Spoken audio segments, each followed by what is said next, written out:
Hello, and welcome to a brand new day of free-to-play here on Magic the Gathering Arena. Get the dish on the latest with me, Lord Rumfish.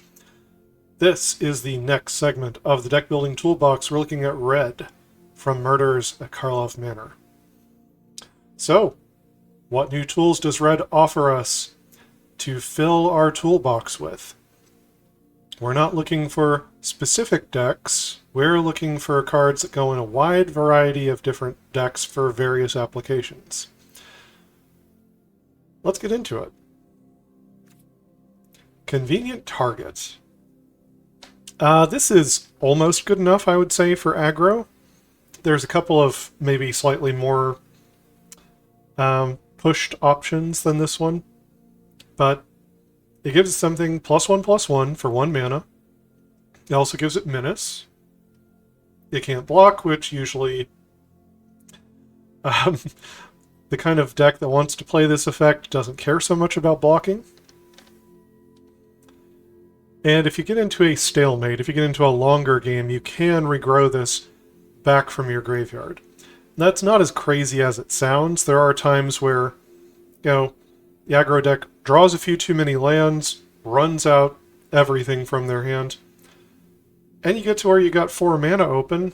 You can just regrow this and play this.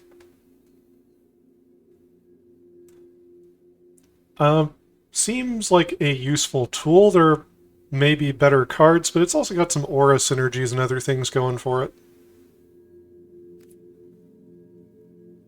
Felonious Rage. This one is in direct competition with cards like Ancestral Anger, which, this one doesn't produce creatures, but it draws cards, and the buff gets bigger as you find more of them. And Monstrous Rage. This one gives a bigger boost because of the Monster Roll token. Now, if your creature would actually die, it's possible that the other card would be better, but this one gives Trample. Most of the time that is preferable. But there are some other possibilities that open up when you give a creature haste. You might consider running some cards in your deck that you otherwise wouldn't, because you can give them haste. So I wouldn't completely discount Felonious Rage as playing a role, having a part in a mono-red aggro deck.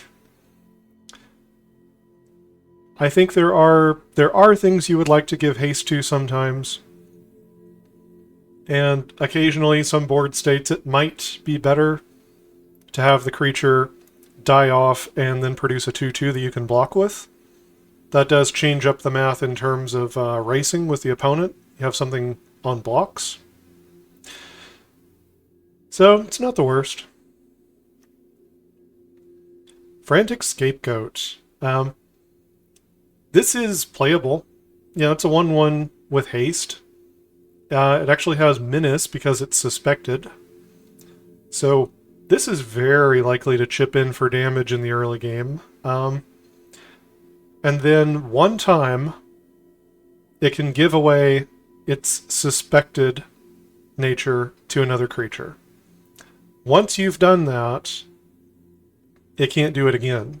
Right? It can only give it away once, but as long as it's suspected, when another creature enters the battlefield, you can give it the Menace and, inability to block.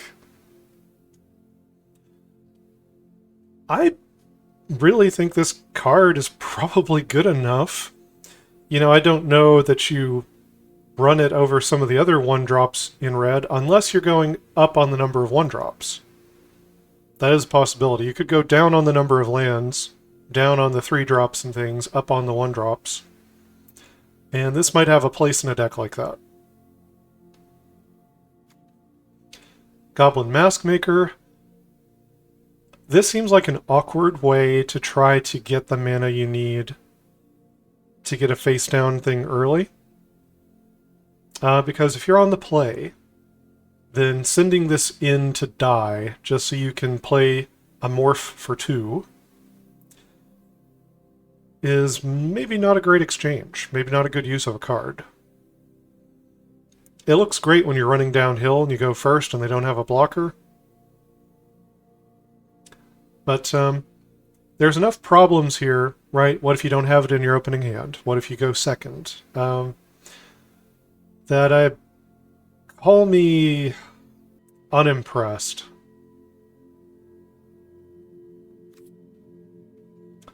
Knife. So again, this is one of the clue equipments. If you are running this in a deck for its artifact synergies and clue synergies, which I've gone over some ways that it can be made cheaper to activate, right? There's Tezzeret, or there's the new blue rare, which reduces the activated ability cost of your artifacts by 1. There's even some weird cards where they can only use their mana for activated abilities. I'm saying it's not impossible. You could use this as a sort of egg, where you're cracking it to draw a card. And if you have a purpose for it in a deck like that, then occasionally, once in a while, you'll use it as a piece of equipment too. But most of the time, you'll probably just use it as a clue. If that deck never comes to fruition, you know, maybe this does nothing, but it's got a shot. Shock is overshadowed by Play with Fire in our format. If you were really wanting more things that can burn the opponent's face that cost 1 mana, then I guess this could be copies 5 through 8 of Play with Fire in your deck. You know, so maybe you don't run all of them, but maybe there are some number of them that you end up wanting for its spot on the mana curve.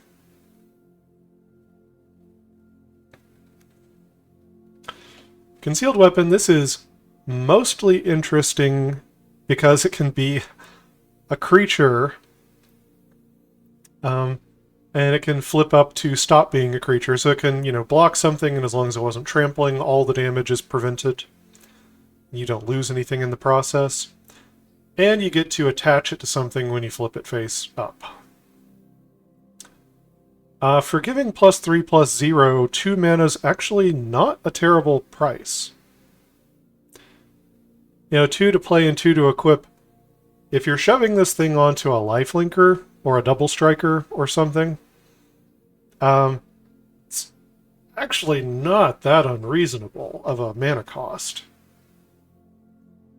So, could this possibly have a spot in Constructed? It's not impossible, I'm going to say. You could want it for the piece of equipment, and the other thing that you want in an equipment deck is to not run out of creatures to wear the equipment. And, you know, much like the 4 Mirrodin equipment that we saw that made tokens, this one can also be a creature. And an equipment at the same time, sort of.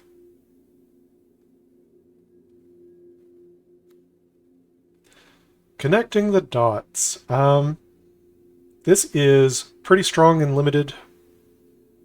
For Constructed, you're taking time off to get out this source of card advantage. I would say most red decks would rather be just trying to win the game by killing the opponent, spending this mana. This feels more like a mid-range card. So if you've got something a little different in mind for your red deck, maybe you want to go big, maybe you want to go stompy, Connecting the Dots could be an interesting card, or you might pair red with another color like green or something else. Have the game go a little bit later and have this as a fallback plan if the aggro path doesn't pay off. You can fill your hand back up and start over. I don't love it. I'm not sure what role it serves exactly, but it's got potential. And I can see its use in the toolbox. Demand Answers. This one's neat because you can sacrifice an artifact to draw 2 cards. Yeah, you can also just discard a card, and that's, you know, the same spell we've seen a million times, right? Like Thrill of Discovery or whatever. But the mode where this can sack an artifact to draw 2 cards is quite different. That could potentially, you know, sack a token artifact gain you value in some aristocracy kind of a way, and actually put you up on cards in red. That's a pretty nice boost. So this could absolutely have a home somewhere. Expedited Inheritance, I feel like this card is just going to disappoint you. It's definitely a build-around. Being symmetrical to where all players are affected by it, and you can play the cards until the end of the next turn, means that basically everyone can get the benefits of this card. So if they have creatures and those creatures are dealt damage, they may do the thing. Exile that many cards from the top of their library, play those cards until the end of the next turn. You can't even rely on it as a mill win condition because they may exile the cards. They don't have to. You know, so if you engineer a situation where their creature takes 30 damage, they just say, nah, I'm good. I don't want to exile my top 30. So this really wants you to be dealing damage to your own creatures. And you're having to set this up on the board while the opponent's doing something more meaningful with their time and mana. Between the symmetrical effect of this card and how weird what it's asking you to do is, this is not a tool for the toolbox. This is like a build-around mythic. You know, if you got an idea for it, you know, knock yourself out, but I can't recommend you craft this thing. I've gotten 3 copies of it because no one else wanted it in draft. Expose the Culprit. I don't think this has constructed application, but there's basically both modes on the card are interesting, so we'll go over them. It's an instant, right? You look at a kind of a junk card like this, you think it's probably going to be a sorcery, but it's not. It's an instant. So you can turn a face-down creature face-up. It can be yours or the opponent's. You probably don't want to do that for the opponent, but you could. If for some reason you knew what their card was. Right, if it's like the Angel that flips up and hits X target permanents or whatever, and they don't have the mana to do it right now, you can flip up that Angel so they don't have the opportunity, that kind of thing. You can also flip up your thing for 2 mana and the cost of a card. I don't think that's going to be worth it most of the time, but there is, you know, a goblin we're going to look at that draws you 3 cards after you discard your hand. You could try to engineer this situation with this card. Or you get some big dumb morph like a 6/7 with reach. Things like that. The second mode is the one that has me really curious. Because it's so weird. You exile any number of face-up creatures you control with Disguise, put them in a face-down pile, shuffle the pile, and cloak them. So they come back face down as 2/2s with Ward. And you can do this to any number of face-up things as long as they have Disguise. This means you get to re-trigger them all over again, you know, so you could do things like the Pyrotechnic Performer, can get its damage all over again. It's just 1 red to flip this thing up. That doesn't sound too bad. But, I'm really curious about some rules interactions with this card. Like, let's say someone targets one of your creatures with removal, and then you do the thing where it turns face down, shuffles around, and cloaks.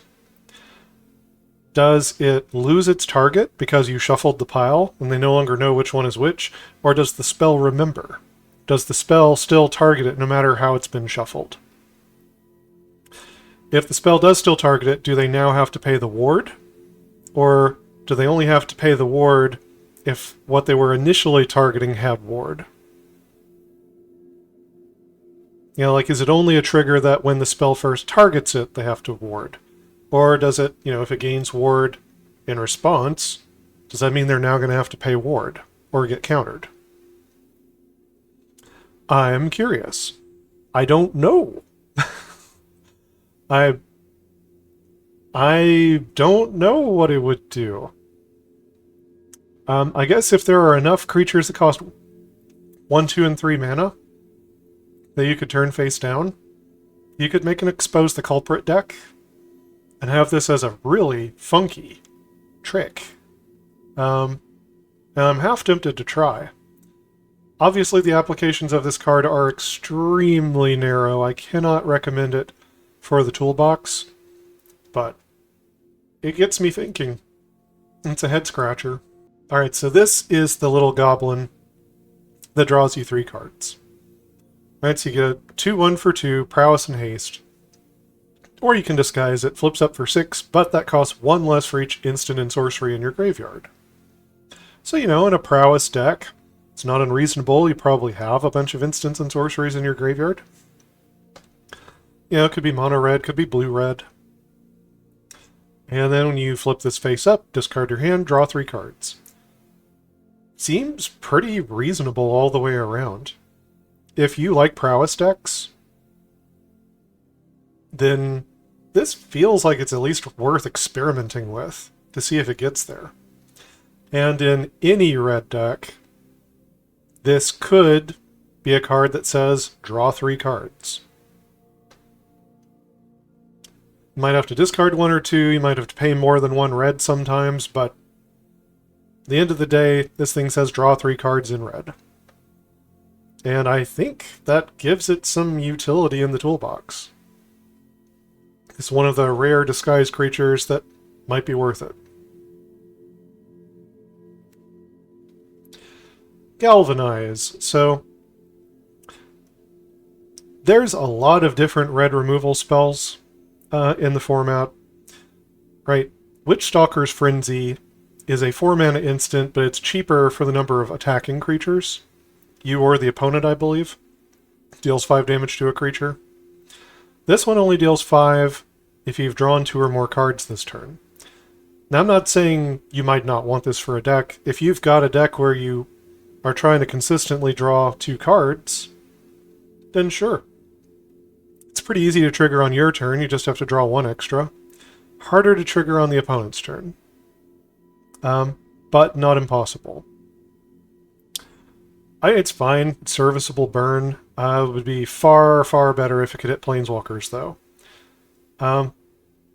Probably going to be niche at best. Doubt it's going to see much play. Innocent Bystander, whenever it's dealt 3 or more damage, investigate.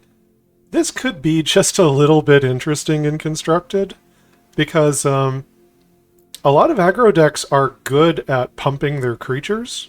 It's where they're, you know, crashing in with something that's 3 or 4 or more power. You know, there's Adeline, there's the Bunnicorn, there's like the haste guy that gives all your stuff +1/+0 and haste. I'm saying there's a number of situations where you're going up against an aggro player. Oh, or a creature comes in from Kumano faces Kakazan as a 3/3. There are all kinds of situations where this is going to take 3 or more damage. And so you're going to get to investigate. Now that just gives you a clue. It doesn't draw you a card. It's not that great of a card to start with. But I'm just saying, if you felt like trying this card, I'd bet a decent amount of the time it would actually investigate. Pyrotechnic Performer. So, this card's alright. You know, you get a 3/2 for 2. That's not exciting or anything, but it's not embarrassing. It's a perfectly fine aggro drop. You can play it for disguise, flips up for just 1 red. And when it does that, or another creature turns face up that you control, it deals that much damage to each opponent.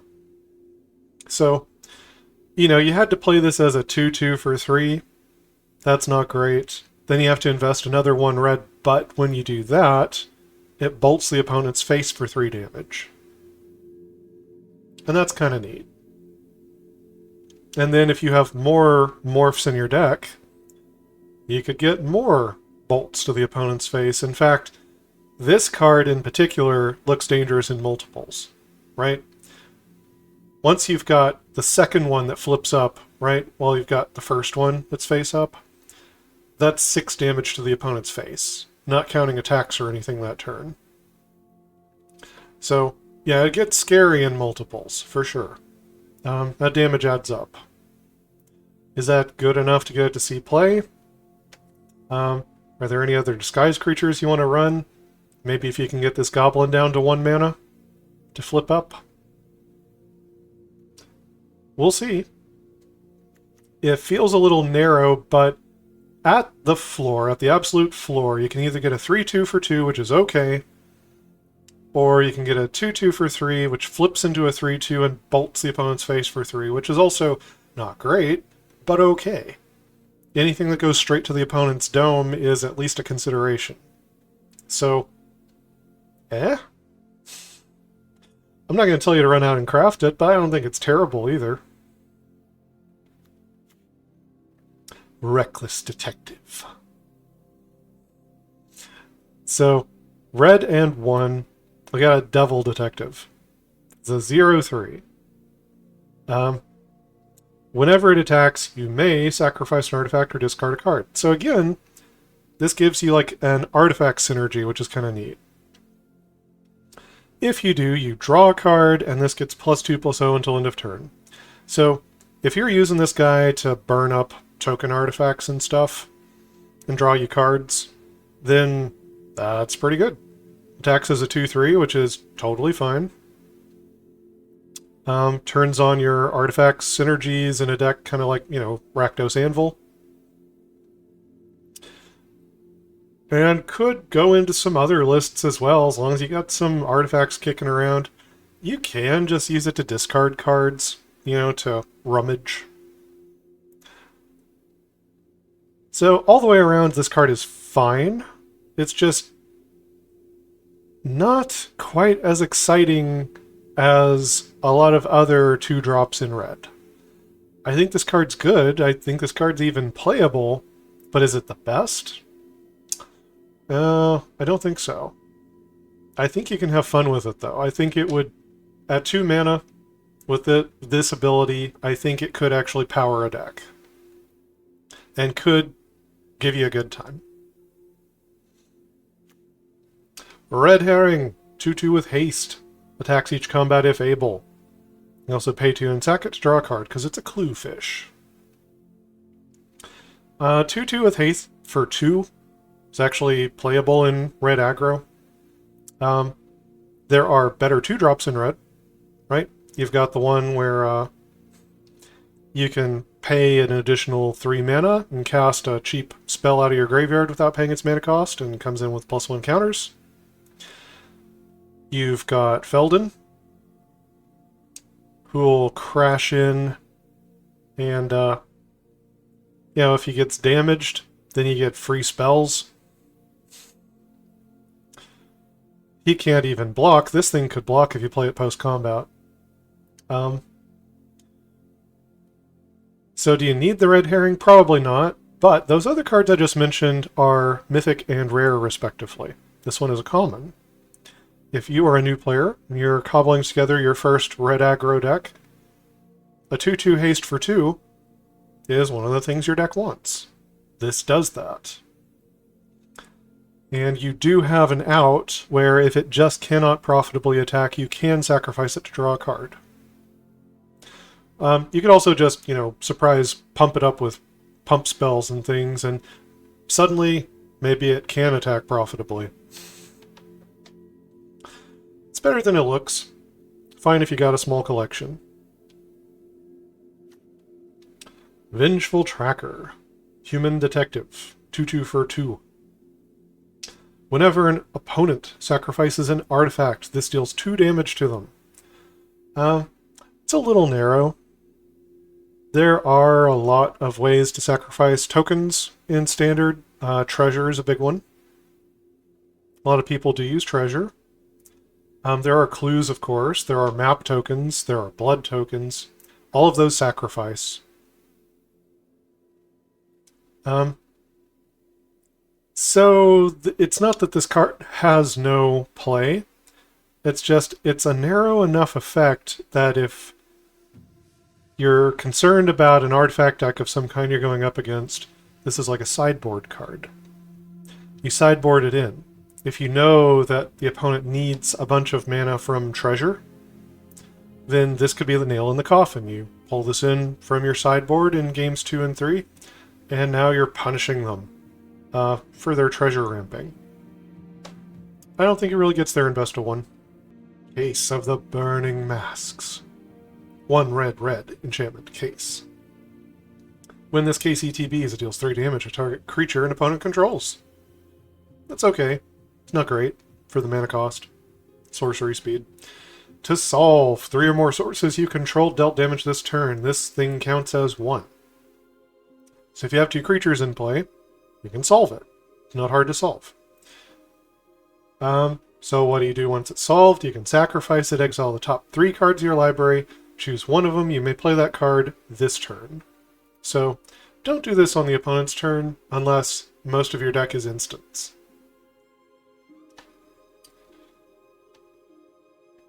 But you only get 1 of those 3 cards. Still, it's pretty good selection. This card is really good in Limited. In Constructed, it's probably fine. You can probably get use out of it in Constructed. But I feel like it's not that efficient for its mana cost. Being at sorcery speed, just 3 damage for 3, doesn't hit planeswalkers. Not that exciting. Case of the Crimson Pulse. Red and 2 colorless. When this case ETBs, discard a card, then draw 2. Now this is not an additional cost to play this card. It's just an ETB trigger.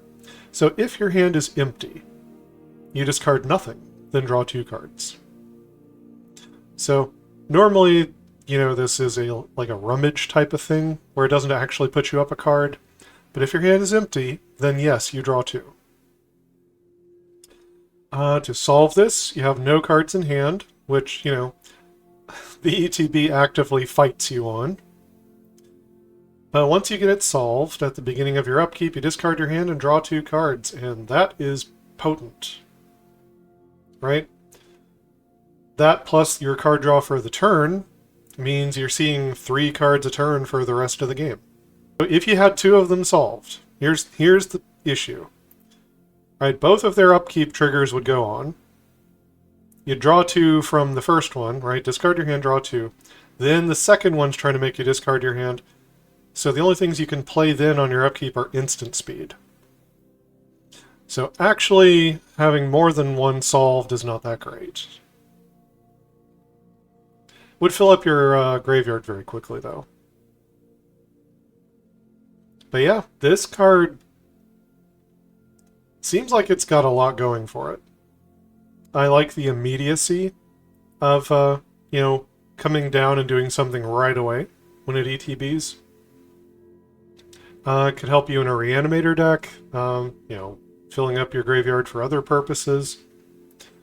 Just useful all the way around. Crime Novelist. This is definitely a toolboxy kind of card for a specific sort of deck.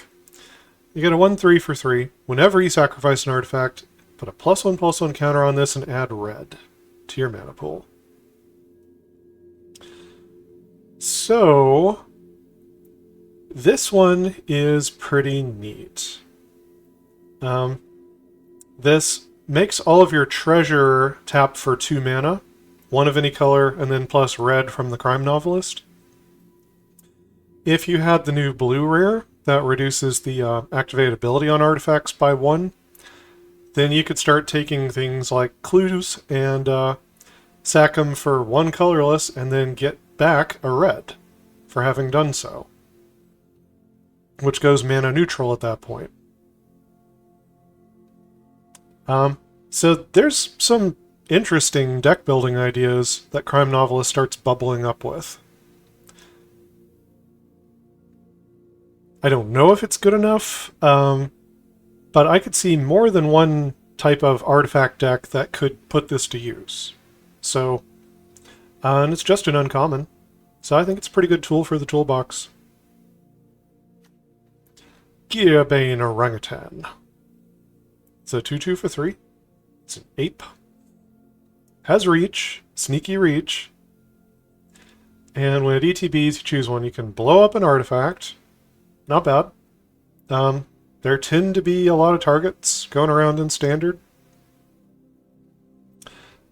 But if you have this in your deck, you want to be proactive and make sure you've got some artifacts, so that if there's nothing of the opponents you want to blow up, or you just want to pressure them, you can sacrifice an artifact when it comes in, and put 2 +1/+1 counters on it, and then it's a 4/4 with reach. That's really not that hard to do, which means with surprising regularity, you could have a 4/4 reach for 3 mana. I don't know why people aren't talking about this one a little bit more for Constructed. I feel like there's a lot of situations where you get a 4/4 reach for 3, and that's just above right, and that's possibly good enough to be beaten down with in Standard. But you get utility at the same time. You can also blow up the opponent's artifact if that's more crucial. So, yeah, I think this card's actually great, and people are sleeping on it. Krinko, Baron of Tin Street. Krinko's great. It's 3/3 with haste, that's already playable. Can tap to sack an artifact, put a +1 counter on each goblin you control, which includes himself. And if you have red mana open, then whenever an artifact is put in a graveyard from the battlefield, that also counts the opponent's artifacts. You may pay red. If you do, you create a goblin token, gains haste until end of turn. And with the way that, if you use his activated ability, goes on the stack, then this trigger happens. So if you have the red mana and make the goblin, it comes out and then it gets the +1 counter. So, Krinko is not just a beater, which he's totally reasonable as a 3/3 haste for 3, but he's also an engine that produces goblins out of artifacts and makes them into 2/2s right away. Turning himself into a 4/4, like on the very first activation. Krinko's nasty. Will not be at all surprised if there's a deck here. There's probably multiple ways to build it, too. Lamplight Phoenix, 3/3 flyer for 3. This can actually block.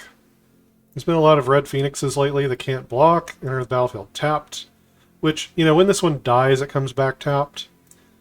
But long and the short of it is, this can block. And that could give it some application in a red control deck. I know, that sounds like madness. Red control, but red has access to sweepers and things, and this could be like a kind of a board stalling presence that blocks well for you, comes back from the dead, gives you like sort of a long-term value kind of play. So I don't know that this necessarily goes into a traditional red aggro deck. You could, but by the time you get to 3 mana, you want something with haste that's going to close out the game. This one feels a little bit more like mid-range control to me. If that interests you, there very well could be some play to this card. The chase is on. Garbage. 3 mana for a combat trick is terrible. You don't even draw the card right away, you have to wait and crack a clue. It's nonsense. Moving on. Harried Dronesmith. So, pretty good in limited. Artifact enabler, get you a flying attacker. Does good stuff in the limited format. For constructed, you know, you're putting out like 3 power for 4. Technically, it makes like a new, fresh attacker every turn. So there's uses for that, right? You could sack it with Krinko, that kind of thing. Sack it to the anvil to drain the opponent and make a permanent 1/1. But for this mana cost, I think it's a bit too pricey. I think you've got better ways of doing this kind of thing. If you've got a small collection, though, this would be a fine starter kind of card for a red artifact synergy deck. Krinko's Bud Crusher. We got a 4/4 Flying Trampler for 4. Those have not been doing well in Standard. Being an artifact in some ways makes it more vulnerable.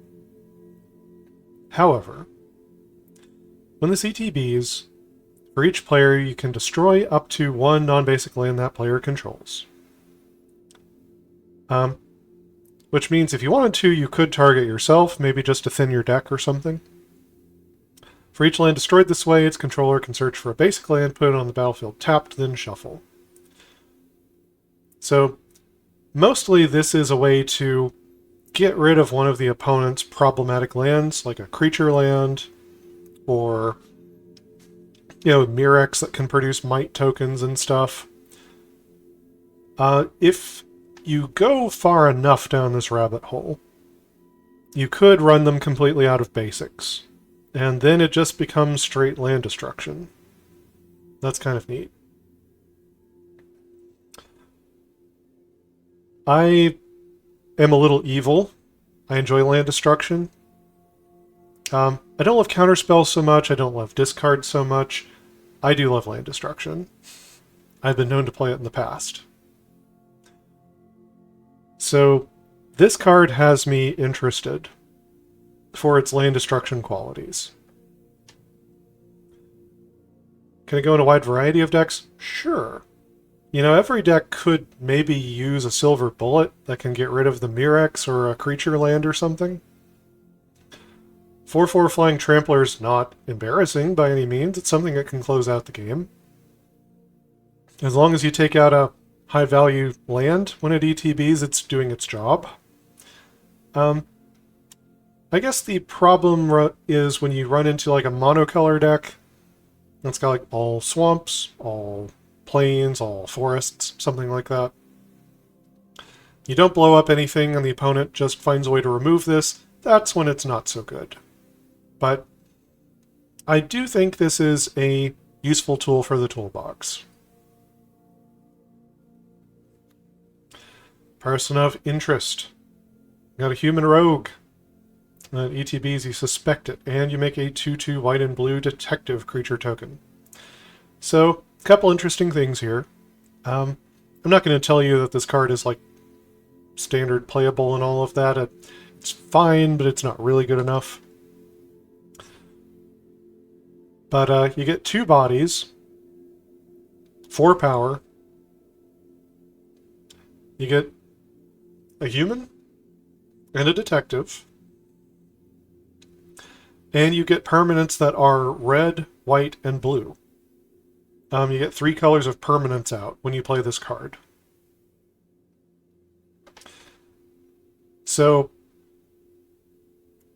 there could be a deck that some number of slots this could be an interesting card for.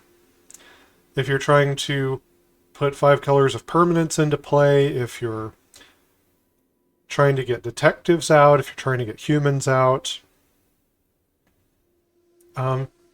If you want to get a pair of 2/2s that trigger something for some other reason. It's not impossible, I just think it's very unlikely. But it's close.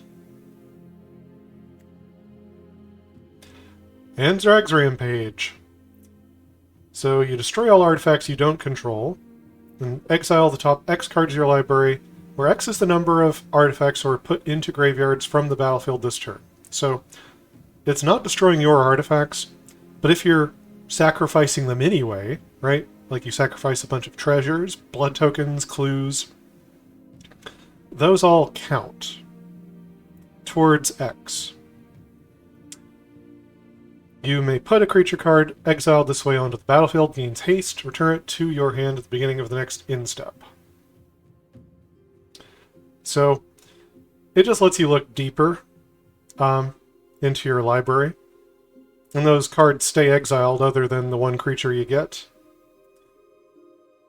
I really don't feel like this card does much. You know, if your opponent happens to have a bunch of artifacts, you're going to feel brilliant. Otherwise, it's got a serious deck building constraint with not that much payoff. I think this card is just garbage. Caught red-handed. Instant, can't be countered. Gain control of a creature, untap it, gains haste, and you suspect it.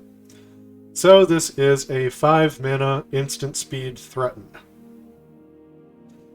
Not great. Costs way too much mana. Can't be countered, so you can steal basically anything. You can ignore ward. You can crash in, it's going to have menace. You can't block with it though. Even though it has instant speed, suspecting the thing means it's not going to be able to block for you. It's just too much mana at 5. Cornered Crook. 5/4 for 5. When it ETBs, you can sacrifice an artifact. When you do, it deals 3 to any target. Almost good enough.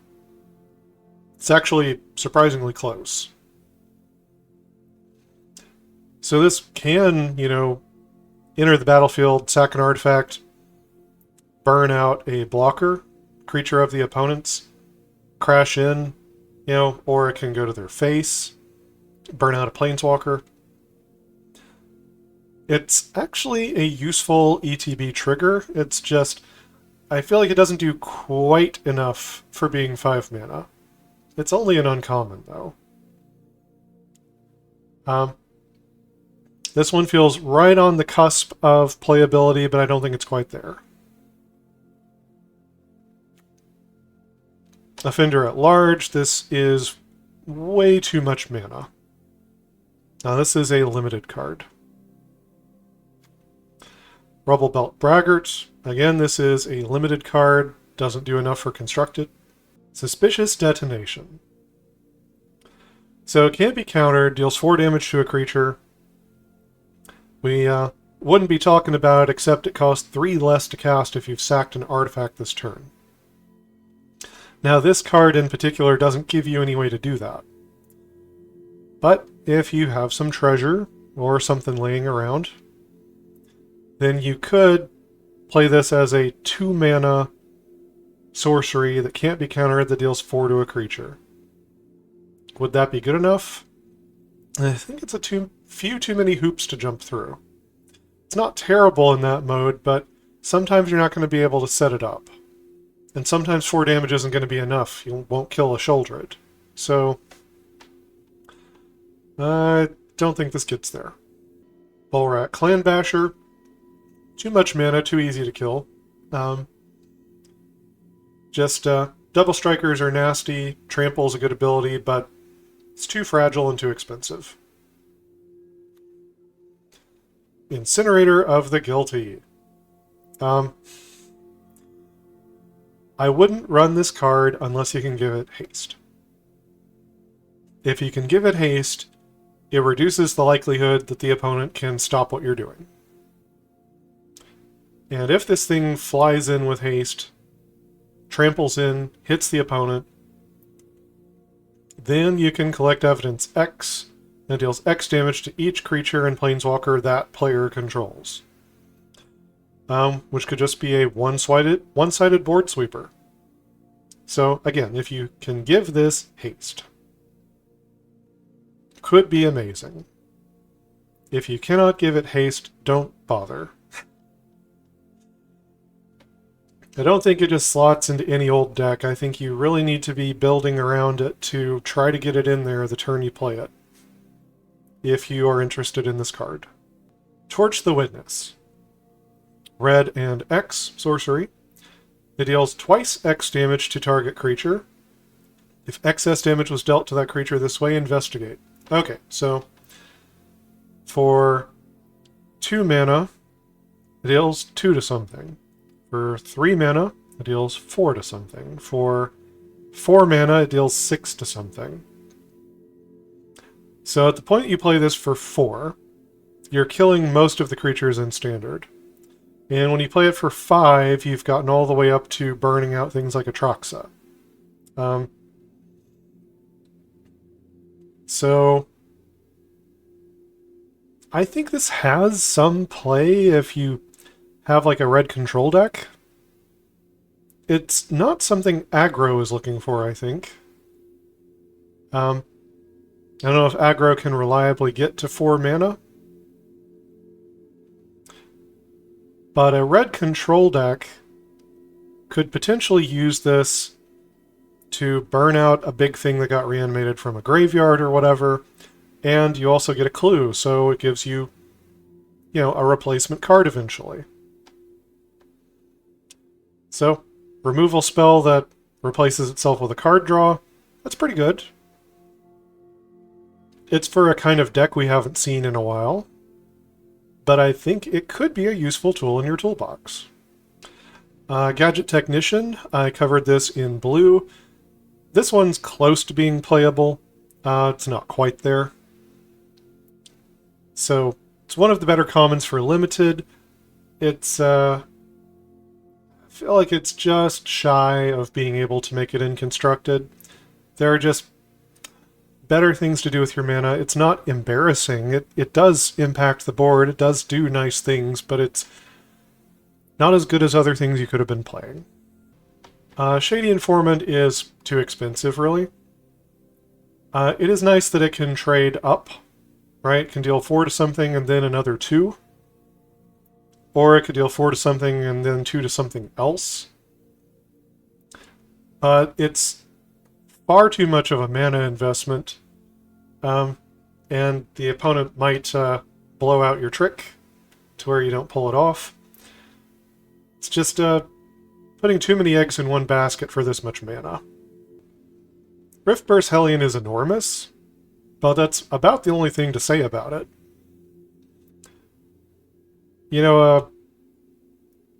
It is a way you can get a gigantic reach creature in red, but if you're going this high on mana in red and constructed, you could have just gotten something that has flying, like the dragon we looked at. This is a limited card for sure. Dogwalker is another one that is almost good enough for constructed. It is so close. I think it doesn't quite get there because if you've seen the way that the Boros tokens deck runs, it doesn't need the Dogwalker. It can do what it needs to do without having to turn to the Dogwalker, right? If you're a new player and this is the card you own, and you're trying to build a budget version of that deck, well, that deck's actually pretty budget to begin with. A lot of the cards in that deck are commons and uncommons, so I don't even think that is a consideration here, really. This card's not terrible. Not embarrassing to use, but there's just better options. Red can do pull by itself, and that is weird. You could have a red deck where, surprise, it's a reanimator deck. It's just mono red reanimator. That's what you're doing. Pull 2 creatures out of the graveyard, come in with haste. Potentially just win the game out of nowhere in mono red. Wouldn't that be weird? I almost want to do it. It's a deck we've never seen before, but red definitely has ways to draw and discard. Has ways to throw things into the graveyard. So, yeah. Red could do this. Then red could cast pull. If that sounds interesting to you, this is just an uncommon. Red can cast both sides of Hustle and Bustle. Hustle's a pretty low impact card, but there are ways that you could make it useful. Right, you've got some big attack coming in. You don't have any other way to kill Sholdred. You play like a giant pump spell on one of your creatures, and then you hustle Shouldered to force her to block. If it's just critical that you get Shouldered off the field so the opponent can't gain life, you know, that's the way you could do it. But you don't play it in red just for hustle. You would play it in a deck that also wants bustle. And that's pretty weird because it's 6 mana. And there aren't really a lot of red decks that are wanting to get to 6 mana. Most of those want to play like an enchantment that starts reanimating the instants and sorceries out of your graveyard. Or they want to play Chandra. And Chandra is like doubling up your instants and sorceries, right? It's a super go big strategy, is that kind of red deck. That deck doesn't use that many creatures. Most of the ones it does get are generated by tokens. You could have a one of Hustle and Bustle in that deck, but it feels weird. The other possibility is you have a go big red beatdown deck that plays a copy or two of this card and bustles as an overrun to win the game. That also sounds weird. It's probably not going to get there in Constructed. Red can play the Fuss side of Fuss and Bother, which 3-mana instant, put a +1 counter on each attacking creature you control. That's not nothing.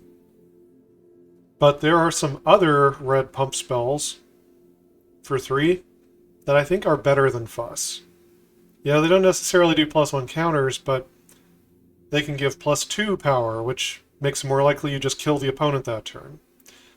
Or maybe it's got a kicker of a black mana, and then the creatures that you control that die, you draw cards for. Things like that. We have other options floating around in Standard if you want this kind of pump effect, just in mono red. So, unless you have specific +1 counter synergy, I think Fuss is probably overshadowed by some of those other options. That brings us to the end of red. Let me figure out what I want to craft here real quick. Case of the Crimson Pulse just feels like a good glue card that can enable a bunch of different strategies like Reanimator and other things. And once you solve it, it's just an enormous source of card advantage. So, why not? I'm going to craft Krinko's Buzz Crusher because I'm evil. Evil. Land destruction on a decent-sized body. This is just good utility. Can go into a great variety of red decks. You know, sometimes you run lands in your mana base to take out non-basics. Maybe sometimes you'd rather run a threat that can take out non-basics. It's got good utility. I'm not completely convinced about Fugitive Codebreaker, but it interests me. You know, it's a totally solid prowess creature. Good enough as a 2-power thing with haste for 2 to be seeing play in red aggro. With prowess to pump it up. And then you can have this mode where it draws you 3 cards. So I'm going to go ahead and craft this one and experiment with it a little bit. For my Mythic, I'm really not that excited about Expedited Inheritance, and I already have 3 copies of it. So I'm just going to craft an Incinerator of the Guilty here. Who knows, maybe I'll make a haste deck and this will be the board sweeper. We'll find out. Alright, let's do this thing.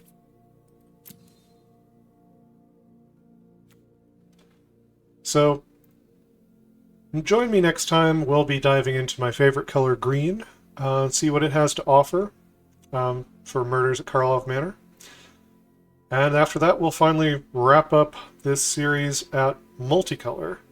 The cards that have the toughest requirements for deck building. That's why we leave multicolor for last and start on colorless. Anyway, please like and subscribe. Check out my other videos. It helps out the channel a lot. And until next time, never stop honing your critical thinking and empathy.